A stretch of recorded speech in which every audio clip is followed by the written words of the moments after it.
après toutes ces consultations, qu'est-ce qu'on peut retenir?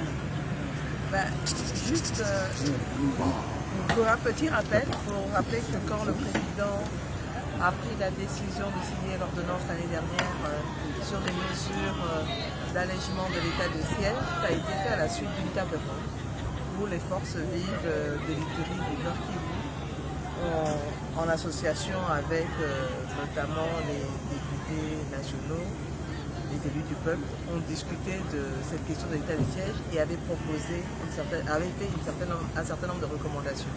Donc c'est sur cette base-là qu'il y a eu cette ordonnance-là. Maintenant, donc, le président de la République nous a donné l'instruction de venir et de pouvoir faire le point de situation. Aujourd'hui, on est en 2024, on est pratiquement à la fin de l'année. Qu'est-ce qui a pu être fait effectivement? Quelles sont les avancées?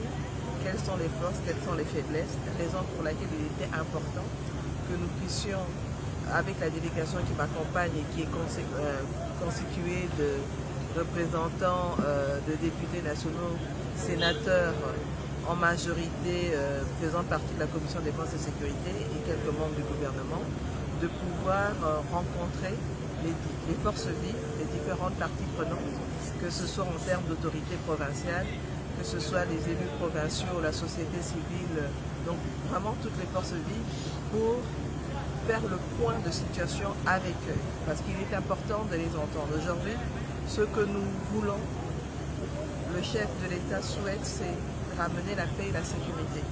Et il est important maintenant de voir comment on va le faire, tenant compte du contexte respectif et du Nord Kivu et de l'Ituri. Les contextes ne sont pas les mêmes. Donc je ne vais pas revenir sur ces contextes-là, mais c'était important de pouvoir faire ces consultations-là, de surtout écouter les gens.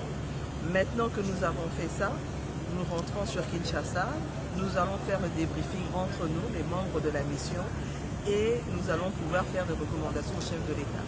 Et je pense que c'est à ce moment-là, quand le chef de l'État prendra sa décision, que vous serez vraiment la captation de tout ce qui a pu ressortir de ces consultations. Merci. Merci à vous.